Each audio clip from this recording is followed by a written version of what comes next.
कैसे हैं आप लोग। आशा करते हैं कि निश्चित रूप से स्वस्थ होंगे, ठीक होंगे। आज का टॉपिक है चौरी चौरा हत्याकांड, असहयोग आंदोलन की समाप्ति। असहयोग आंदोलन गांधी जी के द्वारा शुरू किया गया प्रथम जन आंदोलन था। असहयोग आंदोलन 1 अगस्त 1920 को औपचारिक रूप से शुरू किया गया था। 1 अगस्त 1920 को औपचारिक रूप से शुरू किया गया था। यह आंदोलन गांधी जी के द्वारा शुरू किया गया प्रथम जन आंदोलन था। इस आंदोलन में सभी लोगों ने भाग लिया था। गांधी जी के असहयोग आंदोलन का पूरे देश के लोगों ने उत्साहपूर्वक स्वागत किया था और सभी लोग इसमें भाग लिए थे। इस आंदोलन को अभूतपूर्व सफलता भी मिली थी। विदेशी कपड़ों का बहिष्कार किया गया। छात्राओं ने स्कूल कॉलेज का बहिष्कार किया। छात्रों अध्यापकों के द्वारा स्कूल कॉलेज का त्याग बहिष्कार किया गया। मोतीलाल नेहरू, चित्तरंजन दास, जवाहरलाल नेहरू, सरदार वल्लभ भाई पटेल जैसे बड़े बड़े बैरिस्टरों ने अपनी वकालत छोड़ दी। 17 नवंबर 1921 को प्रिंस ऑफ वेल्स का स्वागत मुंबई में राष्ट्रव्यापी हड़ताल के साथ किया गया था। 17 नवंबर 1921 को प्रिंस ऑफ वेल्स का स्वागत मुंबई में राष्ट्रव्यापी हड़ताल के साथ किया गया था। घर घर खादी और चरखा का प्रयोग होने लगा था। राष्ट्रीय शिक्षा को बढ़ावा देने के लिए काशी विद्यापीठ, बिहार विद्यापीठ, अलीगढ़ मुस्लिम विश्वविद्यालय, जामिया मिलिया इस्लामिया जैसे शिक्षण संस्थानों की स्थापना की गई थी। ग्राम पंचायतों की स्थापना की गई थी। न्यायालय के स्थान पर पंचों का फैसला मानने के लिए लोग तैयार हुए थे। इस प्रकार आंदोलन अपनी प्रगति पर थी, परंतु इसी समय कुछ घटनाएं घटी जिसके कारण गांधी जी को असहयोग आंदोलन पूरी तरह से स्थगित करना पड़ा। असहयोग आंदोलन में हिंसा का प्रवेश हो जाने से गांधी जी क्षुब्ध हो गए थे और गांधी जी के द्वारा असहयोग आंदोलन पूरी तरह से स्थगित किया गया। सरकार ने आंदोलन को दबाने के लिए आंदोलन को गैर कानूनी करार देते हुए लगभग 30,000 आंदोलनकारियों को गिरफ्तार किया। इस गिरफ्तारी के विरोध में गांधी जी ने सरकार से सभी बंदियों को रिहाई करने तथा खिलाफत के मुद्दों का समाधान करने की मांग की, अन्यथा सभी ने अवज्ञा आंदोलन की भी धमकी दी। लेकिन इसी बीच 5 फरवरी 1922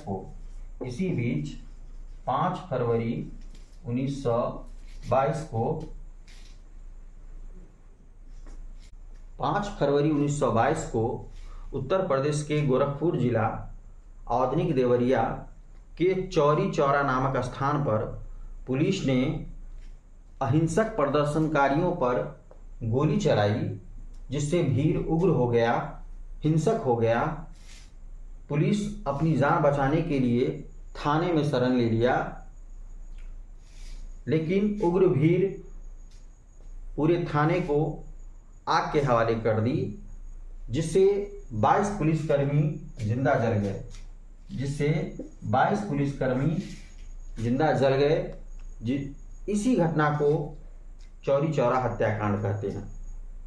गांधी जी इस घटना से आहत हुए, उन्हें गहरा सदमा लगा। वे समझ गए कि जनता अभी व्यापक सविनय अवज्ञा आंदोलन के लिए तैयार नहीं है। गांधी जी को लग गया कि जनता अभी पूरी तरह से इस आंदोलन को करने के लिए तैयार नहीं है। 11 फरवरी 1922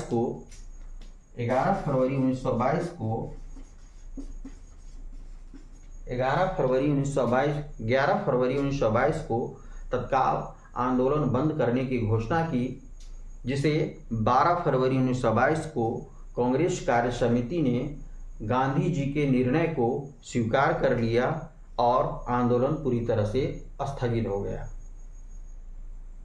आंदोलन स्थगित होने के बाद 10 मार्च 1922 आंदोलन समाप्त होने के बाद 10 मार्च 1922 को गांधी जी गिरफ्तार हुए। उन पर राजद्रोह का मुकदमा चलाया गया और 6 वर्ष की कारावास की सजा दी गई और 6 वर्ष कारावास की सजा सुनाई गई। 1924 में ही गांधी जी जेल से रिहा हो गए और 1924 से 1928 तक राजनीति अवकाश में रहे। सारा ध्यान उन्होंने रचनात्मक कार्यों और समाज सुधार में उन्होंने अपना समय समाज सुधार में रचनात्मक कार्यों में 1924 से 1928 तक लगाएं। उसके बाद गांधी जी के द्वारा अगले आंदोलन की तैयारी शुरू की गई। 1 अगस्त 1920 को असहयोग आंदोलन की औपचारिक शुरुआत हुई। 17 नवंबर 1921 को प्रिंस ऑफ वेल्स का स्वागत मुंबई में हड़ताल के साथ किया गया। 5 फरवरी 1922 को चौरी चौरा में 22 पुलिसकर्मियों को जिंदा जला दिया गया। इस घटना को चौरी चौरा हत्याकांड कहते हैं। घटना के बाद 11 फरवरी 1922 को गांधी जी के द्वारा आंदोलन स्थगित करने का निर्णय लिया गया, जिसे 12 फरवरी 1922 को कांग्रेस की कार्य समिति ने गांधी जी के निर्णय को स्वीकार कर लिया और आंदोलन को स्थगित करने का निर्णय पूरी तरह से लिया गया। इसके बाद 10 मार्च 1922 को गांधी जी गिरफ्तार हुए और उन पर राजद्रोह का मुकदमा चलाया गया और साथ ही साथ गांधी जी को 6 वर्ष की सजा हुई। गांधी जी 1924 में ही जेल से रिहा हो गए और 24 से 28 तक गांधी जी रचनात्मक कार्य किए, समाज सुधार का कार्य किए। इसके बाद गांधी जी ने दूसरे आंदोलन की तरफ रुख किए, अगला आंदोलन के लिए आगे बढ़े, जो आंदोलन सविनय अवज्ञा आंदोलन के नाम से जाना जाता है।